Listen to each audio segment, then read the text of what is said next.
नमस्कार. शिवराम पाटील जळगाव आणि तमाम जनतेला नमस्कार.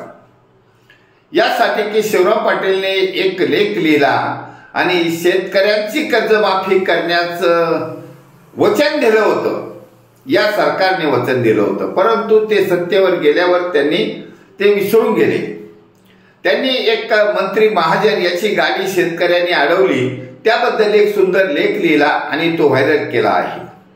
त्यावर सैनिक समाज पार्टीने जो प्लॅन केला आहे तो मी कथन करण्यासाठी आपल्या समोर आलो आहे की शेतकऱ्याची कर्जमाफी, बेरोजगारी, महागाई या ज्या सामाजिक समस्या आहेत, या समस्या सोडवण्यासाठी योग्य तो उमेदवार, योग्य तो लायक आमदार, खासदार, मंत्री होना चाहिए.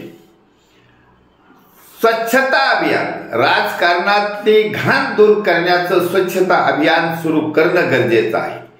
आता त्यांच्या सांगण्यानुसार लोकांना हिंमत आलेली आहे. लोक जाब विचारू लागले आहेत. या मंत्री संत्री काय असते त्यांना जाब विचारू लागले आहेत. परंतु आमचा सल्ला असा आहे की जाब विचारून थांबू नका. जाब विचारून थांबू नका. तुम्हाला पुढचं पाय उचलावं लागणार आहे.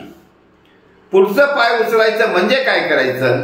या लायक नसलेल्या आमदार, खासदार, मंत्र्यांना सत्तेबाहेर करायचं आहे. 2029च्या निवडणुकीपर्यंत पाया तयार करायचा आहे, जेणेकरून ही खर्चिक निवडणूक आहे तिला अल्प खर्चात तब्दील केलेला आहे. सैनिक समाज पार्टीच्या विचारधारेने अल्प खर्चात निवडणूक केलेली आहे. त्यामुळे खर्चाची भीती बाळगू नका. निवडणुकीला पैसे लागतात हे विषय डोक्यातून काढून टाका आणि निवडणुकीमध्ये आम समाजातील नागरिक उभा राहण्यासाठी धैर्य लागतं, ते सैनिक समाज पार्टीने तुम्हाला दिलेलं आहे. रोजच्या बौद्धिक आंदोलनाने आम समाजातील क्वालिफाईड अँड टॅलेंटेड उमेदवार सावध झाले आहेत. यस, मी या आमदार खासदारापेक्षा सुशिक्षित आहे, जास्त शिकलेलो आहे, मी टॅलेंट आहे. मी सुशिक्षित बेकार कसा? सुशिक्षित बेकार हा शब्द खोडायचा आहे. तुम्हाला नोकरीसाठी आरक्षण देणाऱ्यांचीच खुर्च्या छिनायच्या आहेत. आरक्षण नाकारणाऱ्याच्याच खुर्च्या तुमच्या ताब्यात घ्यायच्या आहेत. शेतकऱ्यांच्या कर्जमाफी न करणाऱ्यांच्या खुर्च्याच ताब्यात घ्यायच्या आहेत आणि शेतकऱ्याचा मंत्री त्या ठिकाणी बसवायचा आहे. शेतकरी पुत्र बसवायचा आहे. आणि हेच आंदोलन, याच्यासाठी मी आज सकाळी एक अब्राहम लिंकनचा व्हिडिओ आणि लेख पाठवला आहे. नथिंग इज इम्पॉसिबल, लढने वाले की कभी हार नहीं होती. गरिबीतून तो अब्राहम लिंकन जर अमेरिकेचा राष्ट्राध्यक्ष होत असेल तर आपण सर्व सामान्य माणसं या देशाचे मंत्री का नाही होऊ शकत? होऊ शकतो. आपल्याला सल्ला दिलेला आहे. सैनिक समाज पार्टीने मार्ग दाखवलेला आहे. तुमची बुद्धी असेल तर तुम्हाला तुमचाच समाज निवडून देणार आहे. तुमची टॅलेंट असेल तर तुमचाच समाज तुमच्या बरोबर आहे. पैशाची गरज नाही, अजिबात गरज नाही. पैसा हा त्यांच्यासाठी आहे, कारण त्यांना बुद्धी कमी असल्यामुळे त्यांना वाटतं की आपण खूप पैसे कमायचे, ईव्हीएम मशीन मध्ये घोटाळे घालायचे, मताची चोरी करायची, मतदारांवर दबाव आणायचा, मतदारांना पैसे द्यायचे आणि निवडून जायचे.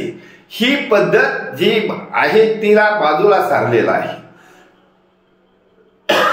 टॅलेंटेड उमेदवार निवडून येणार म्हणजे येणार असा पाया तयार करायचा आहे.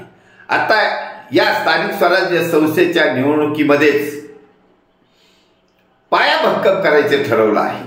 2029च्या लोकसभा आणि विधानसभेच्या निवडणुकीचा पाया आजपासून सुरू केलेला आहे. आम्ही आमचे तुकाराम डफळ आणि कदम साहेबांनी एक पॅनल तयार केलं. पुणे जिल्ह्यातील मनपा आणि जिल्हा परिषदेच्या निवडणुकीमध्ये उमेदवारांची यादी तयार झालेली आहे आणि त्या यादीच्या आधारेच या स्थानिक स्वराज्य संस्थेच्या निवडणुका जिंकल्या जाणार आहेत. आणि महाराष्ट्रातील तमाम शहरामध्ये, प्रत्येक जिल्ह्यामध्ये हे पॅनल तयार झालेलं आहे. निवडणुकीचं पॅनल तयार झालेलं आहे. या निवडणुकीच्या पॅनलच्या आधारानेच हा पाया भक्कम केला जाणार आहे आणि छत्रपती शिवाजी महाराजांच्या रयतेच्या राज्याची पुनरावृत्ती करण्यासाठी सैनिक समाज पार्टीचं सरकार सत्तेवर बसवण्यासाठी स्थानिक स्वराज्य संस्थेच्या निवडणुकीत जे कोण पाया तयार करायचा आहे, भक्कम पाया तयार करायचा आहे, त्यासाठी आम समाजातील नागरिकांनी साथ दिल्याबद्दल धन्यवाद. भारत वर्ष की जय. छत्रपती शिवाजी महाराज की जय. सैनिक समाज पार्टीचा विजय असो.